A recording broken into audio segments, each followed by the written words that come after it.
하나님의 말씀은 베드로전서 2장 18절로부터 25절까지 말씀입니다. 베드로전서 2장 18절로부터 25절까지 말씀입니다. 제가 읽어드리겠습니다. 사환들아, 범사에 두려워함으로 주인들에게 순종하되 선하고 관용하는 자들에게만 아니라 또한 까다로운 자들에게도 그리하라. 부당하게 고난을 받아도 하나님을 생각함으로 슬픔을 참으면 이는 아름다우나 죄가 있어 매를 맞고 참으면 무슨 칭찬이 있으리요. 그러나 선을 행함으로 고난을 받고 참으면 이는 하나님 앞에 아름다우니라. 이를 위하여 너희가 부르심을 받았으니 그리스도도 너희를 위하여 고난을 받으사 너희에게 본을 끼쳐 그 자취를 따라오게 하려 하셨느니라. 그는 죄를 범하지 아니하시고 그 입에 거짓도 없으시며 욕을 당하시되 맞대어 욕하지 아니하시고 고난을 당하시되 위협하지 아니하시고 오직 공의로 심판하시는 이에게 부탁하시며 친히 나무에 달려 그 몸으로 우리 죄를 담당하셨으니 이는 우리로 죄에 대하여 죽고 의에 대하여 살게 하려 하심이라. 그가 채찍에 맞음으로 너희는 나음을 얻었나니 너희가 전에는 양과 같이 길을 잃었더니 이제는 너희 영혼의 목자와 감독 되신 이에게 돌아왔느니라. 아멘. 한 주간 사회 한복판에서 믿음으로 잘 살아가고 계십니까? 우리에게 놓인 현실 가운데 행복과 기쁨, 화평과 풍요가 넘치길 기대하지만 정작 아픔과 슬픔, 고통과 고난이 더 많이 찾아올 때가 많습니다. 일터에서 사회적 억압, 부조리함과 부당함을 자주 당하기도 합니다. 이와 같은 상황 속에서 베드로는 우리에게 어떤 권면을 했었는가요? 주를 위해 순종하라. 하나님의 영광을 위해 세상의 권위에 복종하라. 참 자유를 누리기 위해 모든 사람들을 존대하라. 기꺼이 자신의 자존심을 내려놓고 다른 사람을 세우는 일에 힘쓰라고 성경은 우리에게 교훈하고 있습니다. 오늘 본문도 그와 유사한 이야기가 이어서 진행되고 있는데요. 18절을 보십시오. 사환들아, 범사에 두려워함으로 주인들에게 순종하되 선하고 관용하는 자들에게만 아니라 또한 까다로운 자들에게도 그리하라. 사환은 항상 주인 앞에 대기하고 있다가 주인이 불시에 명령하면 즉각적으로 군소리 없이 순종해야 하는 가정에 속한 노예를 가리킵니다. 노예, 초대교회 당시에도 성도들 중에 노예가 많았습니다. 노예는 사회 속에 거의 대부분의 분야에 투입되어 일을 해왔는데요. 로마 제국은 노예 경제 사회라는 별명을 가지고 있었습니다. 1세기 말에 로마 인구가 수백만 명에 육박했는데 그 중에서 3분의 1이 노예였습니다. 수많은 사람이 노예였기에 교회의 구성원들 중에도 예수님을 믿는 노예들이 많았죠. 그런데 잠깐 노예의 삶을 생각해 보십시오. 노예를 생각하면 자유가 억압되어 있고 사회 속에서 밑바닥이고 멸시받고 사람들이 함부로 대하는 이미지가 떠오릅니다.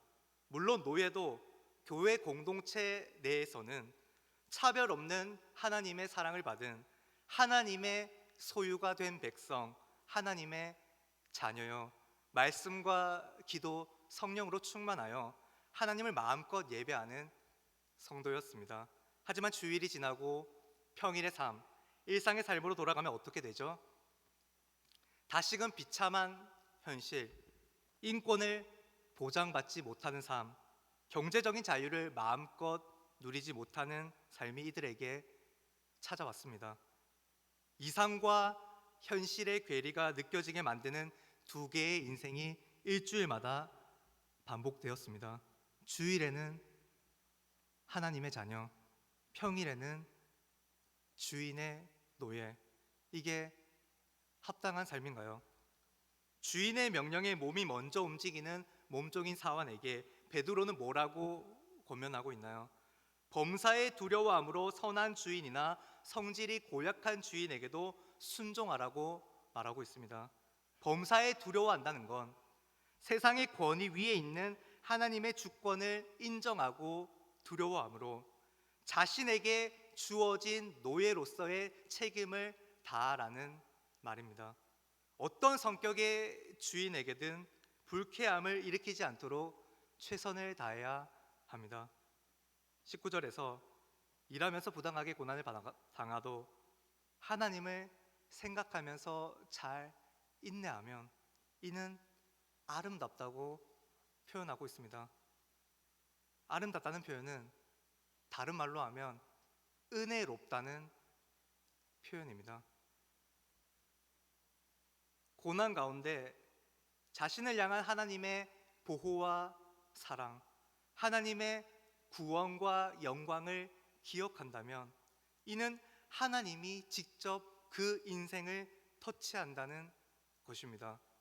여러분, 성도인 우리의 삶을 돌아봅시다.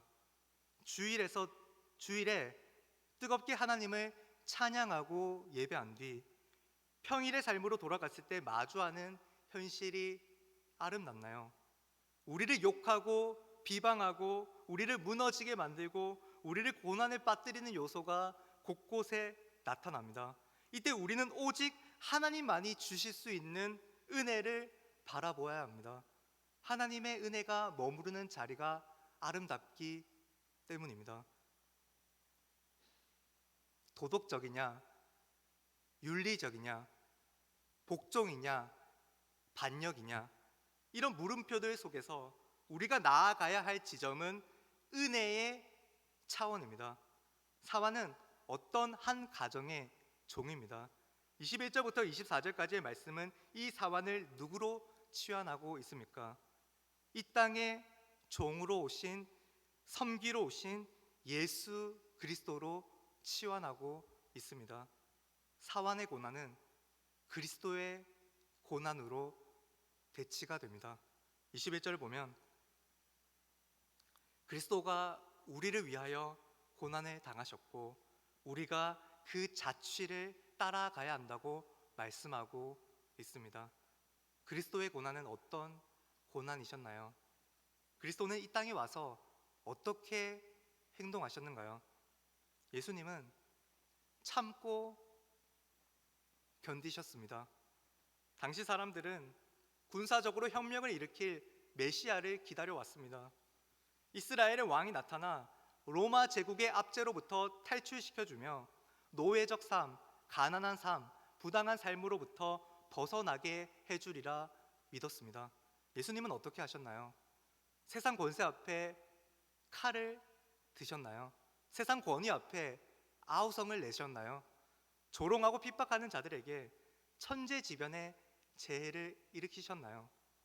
예수님은 말을 아끼셨습니다. 예수님은 침묵하셨습니다. 예수님은 자기 백성들의 불신을 견디셨습니다. 예수님은 자신을 죽이려고 각종 루머를 퍼뜨리는 자들의 공격을 조용히 견디셨습니다. 예수님은 로마 군인들에게 매맞는 것과 그들의 조롱을 참아내셨습니다. 예수님은 당시 최고의 형벌이라고 할 수 있는 십자가 처형의 죽음을 감내하셨습니다. 여러분, 예수님은 죄가 없으신 분이십니다. 그러므로 죄를 지을 수도 없는 분이십니다. 죄가 없으신 예수님은 거짓을 말하지 않는 분이십니다. 그분의 말은 진리 그 자체였습니다. 그리스도의 말과 삶과 행동에는 죄가 완전히 없었습니다.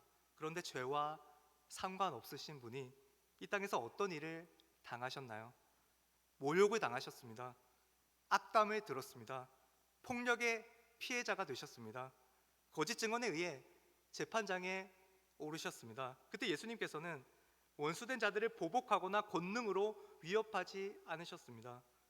예수님께서 오직 공의로운 재판장이신 하나님께 모든 문제를 맡겨드렸습니다. 왜죠?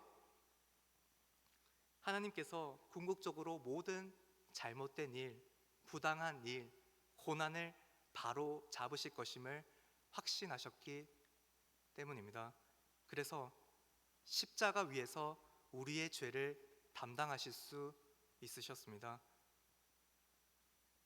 죄가 전혀 없으신 하나님의 어린 양 예수 그리스도께서 우리 대신 고난을 당하시고 우리가 하나님께 다시금 받아들여지도록 우리 죄를 대신 지시고 온 몸을 바쳐 자신을 희생하심으로 우리를 죽음에서 구원하셨습니다. 이를 통해 우리의 모든 잘못들, 우리의 죄들은 용서받아 하나님과 깨어졌던 관계가 회복되었습니다. 하나님과 친밀함을 누리며 하나님과 영원토록 교제할 수 있게 되었습니다. 하나님의 자녀가 되었습니다. 여러분, 예수님의 상처가 우리의 깊은 상처를 치료해 주셨고 예수님의 빛이 우리의 영혼의 어두움을 밝혀 주셨습니다. 이 모든 것들을 한 단어로 표현하면 무엇입니까? 은혜입니다. 에베소서 2장 8절 말씀에 이렇게 기록되어 있습니다. 너희는 그 은혜에 의하여 믿음으로 말미암아 구원을 받았으니 이것은 너희에게서 난 것이 아니요 하나님의 선물이라. 전적으로 하나님의 놀라운 은혜로 인해 우리는 구원과 영생이라는 선물을 받았습니다. 여러분, 예수님이 십자가에서 죽으신 것으로 예수님의 고난 이야기가 끝이 나지 않습니다. 고난 뒤에는 영광이 있습니다. 예수님은 사흘 만에 부활하셔서 죽음으로 죽음을 이기신 겸손의 왕이 되셨고 하늘로 승천하셔서 하나님 우편에서 우리의 주로서 이 땅과 우리 한 사람 한 사람의 인생을 통치하고 계십니다. 그리고 예수님이 우리에게 분명하게 말씀하셨습니다. 내가 세상 끝날까지 너희와 항상 함께 있으리라. 오늘 본문 마지막 구절 25절 말씀을 읽고 말씀을 맺도록 하겠습니다. 25절 말씀 함께 있습니다. 너희가 전에는 양과 같이 길을 잃었더니 이제는 너희 영혼의 목자와 감독 되신 이에게 돌아왔느니라. 아멘. 여러분, 양의 주인이 누구입니까? 목자입니다. 우리의 목자가 누구입니까? 예수님이십니다. 우리는 예수님의 종입니다. 종은 주인의 음성에 몸이 먼저 반응합니다. 그 말을 따라 행하기 위해서죠. 예수님이 우리에게 말씀하십니다. 나를 본받으라. 우리는 예수님의 모든 것을 본받는 자들입니다. 무엇보다 예수님의 고난을 본받습니다. 여러분, 우리가 예수님의 고난을 본받는 게 일상 가운데서 어떻게 나타나야 하나요? 도덕적으로 살고 선행을 하며 세상 권위를 존중하는 방식인가요? 오늘 말씀은 그 정도의 차원을 훨씬 뛰어넘는 차원으로, 그 지점으로 우리를 이끌고 있습니다. 그것은 바로 하나님의 은혜를 드러내는 삶입니다. 예수님이 걸어가신 길, 십자가의 길, 고난의 길 가운데는 하나님의 놀라운 은혜가 가득했습니다. 우리가 걷는 인생 길도 마찬가지입니다. 우리 삶에는 너무도 힘든 고난이, 부조리함이, 괴로움이, 슬픔이 찾아올 수 있습니다. 이때 우리는 예수 그리스도를 주인으로 모시는 그리스도인으로서 예수님처럼 참고 견뎌내야 합니다. 오래 참고 견디는 것, 우리는 그 속에서 예수님의 죽음을 몸에 짊어지는 법을 배우게 될 것입니다. 그리고 그 인내의 자리에는 하나님의 은혜가 충만하게 깃들게 될 것입니다. 여러분, 우리는 반드시 고난을 통과하게 될 것입니다. 그리고 고난이 지나간 자리에는 하나님의 은혜와 영광이, 우리의 감사 찬송이 넘쳐나게 될 것입니다. 오늘도 각자가 우리 한 사람 한 사람이 마주한 현실 가운데서 말씀을 붙들고 간절히 기도하고 인내하며 하나님의 뜻과 일하심을 기다림으로 은혜를 삶으로 드러내는 모든 푸른 초장 교회의 성도들 되기를 간절히 소망합니다. 찬송하고 기도드리겠습니다. 찬송가